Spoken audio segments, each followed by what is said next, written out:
What he was angry that it didn't want me there, and that it wanted to hurt me. I began doing everything in my power to avoid the room. I asked Alicia if she would mind if I were to use her restroom occasionally. I made up a lame excuse about how it was more convenient since her room was so close.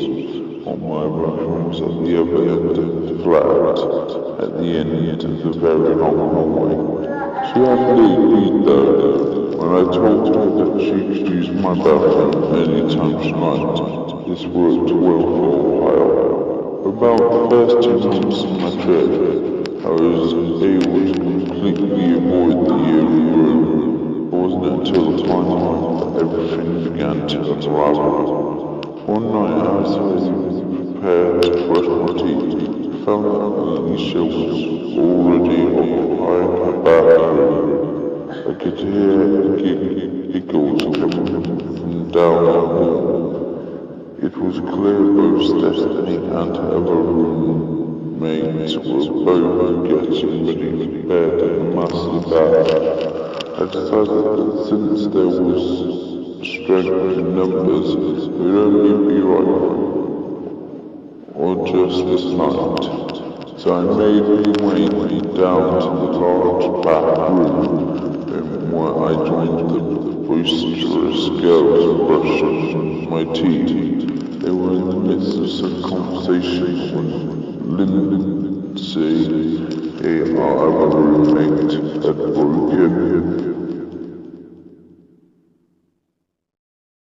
had broken into such a furious fit of laugh that she had leaned on the wall for support, but suddenly the jolt of right as if she'd been shot.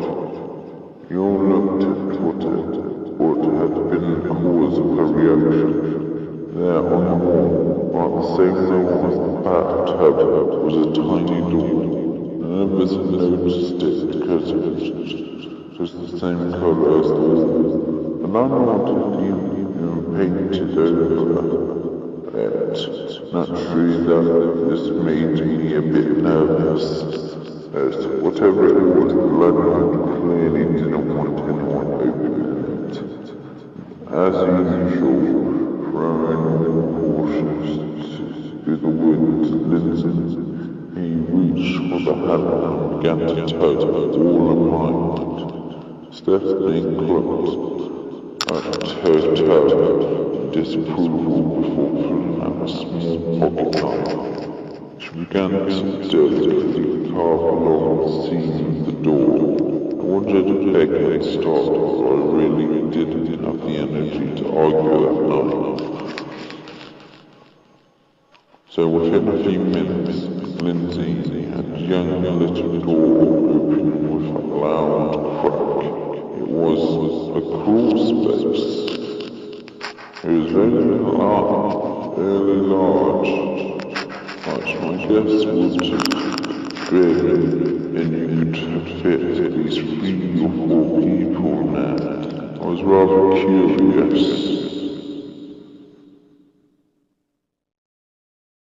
as to why my parents would have sealed up an empty little room. While I thought about this, Stephanie and Lindsay began calling Alicia to come see their new discovery. She was just as excited as they were when they first discovered it. However, as could be expected, this excitement waned over time. Eventually the crawlspace just turned into a storage with a few towels and a laundry basket. In the following days after the unsealing of the crawlspace, a thing started to go from eerie to downward terrifying. Annoyingly, Alicia had changed her nightly routine so that I could no longer use her bathroom in the evening. Once again, I was back in the bathroom.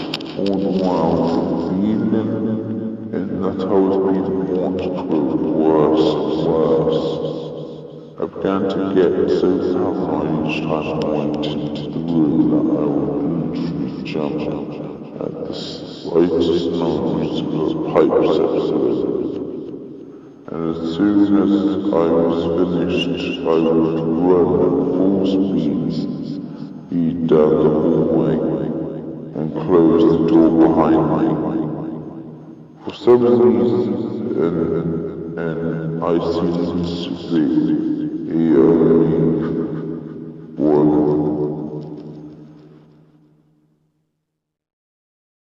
feeling this way.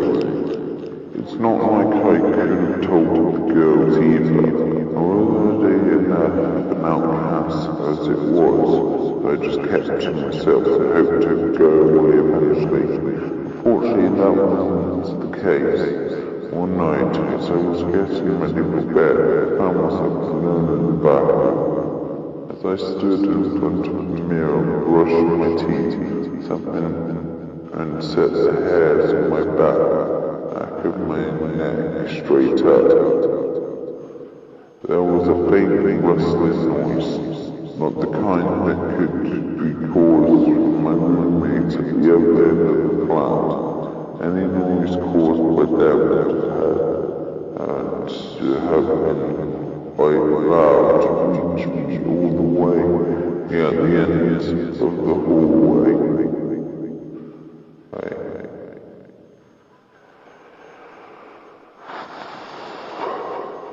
Any noise caused by them no noise this noise was very faint. The sound of someone gingerly shuffling things around. I stood completely silent, terror over me. The soft rustling noise was coming from inside the Crawlspace. I turned on my heels and ran down the hallway to grab the attention of my roommate. I tried to explain nothing happened, but all that came out was an incredible feeling this way. It's not like I could have told the girls either. Although they had an outcast as it was, I just kept to myself and hoped it would go away eventually. Unfortunately, that wasn't the case. One night, as I was getting ready for bed, I found myself alone in the bathroom. As I stood in front of the mirror, brushing my teeth, something and set the hairs on my back of my neck straight up. There was a faint rustling noise, not the kind that could be caused from my roommate at the other end of the flat. Any noise caused by them had to have been quite loud to reach me all the way at the end of the hallway.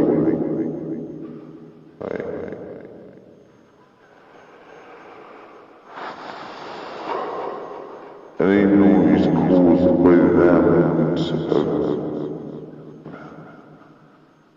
no noise this noise was very faint. The sound of someone gingerly shuffling things around. I stood completely silent, terror over me. The soft rustling noise was coming from inside the Crawlspace.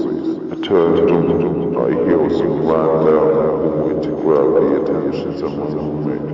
I tried to explain nothing happened, but all that came out was an incredible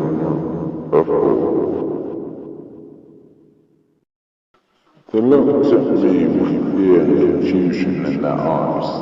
The pack we moved together down the hallway into the back. Nearly fainted when I saw the tiny door hanging for the edge.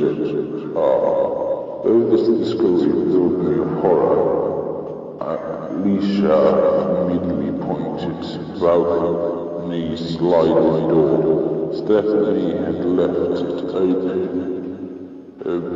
to air out the bathroom after having taken a shower several hours ago. She peeped her head out the door, pointed to the slatted rooftop adjacent to ours. There was a pigeon nest occupied by a few birds. Girls summarized that the pigeon must have found its way in and was the cause of the disturbance. They all had a good laugh as we made our way back to the living room. I pretended to shake it off, but I knew it was not a pigeon that caused the rustling noise. First off, the tiny door had been shut tight all day. None of us really cared to leave it open because it smelled quite musty inside. And secondly, the door had been shut behind the bathroom. I'm certain of this. Yes, there it is. Before closing the door once more and running back to my room, I immediately plugged my camera into my computer and uploaded the photo. When I finally opened the image, I was petrified for what I saw. There, in a right-hand corner was a face, baring its teeth at me. My whole body began to violently shake. Dear God, that thing's our home, I muttered to myself. Fear began to overtake me. Someone had sealed whatever it was inside of that Crawlspace, and we had let it out. I was so absorbed in my panic, I didn't even notice when my roommate returned. She was so blissful and aware of the immediate danger we were in. Yet even if I tried to warn her, she would not believe me. I was at a loss of what to do. It finally decided I would deal with it in the morning, though not by a large amount. I did feel braver in the sunlight. From there I attempted to get some sleep, though for the first time ever since being there I closed and bolted my door before getting into bed. Stephanie eyed me suspiciously while doing this, but I just told her openly that Lindsay and I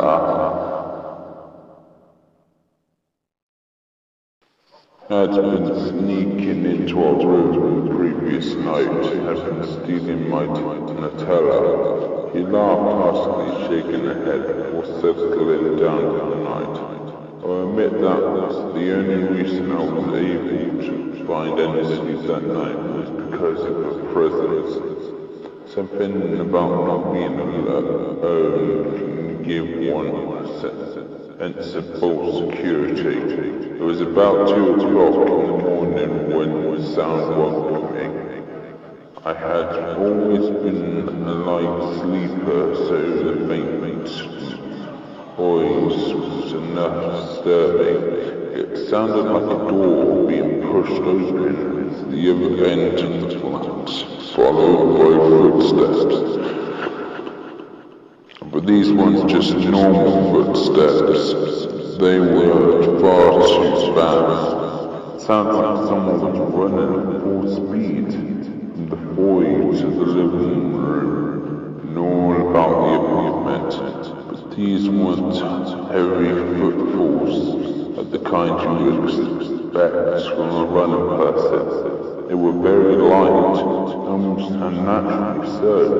My initial reaction was to assume it was either Alicia or Lindsay.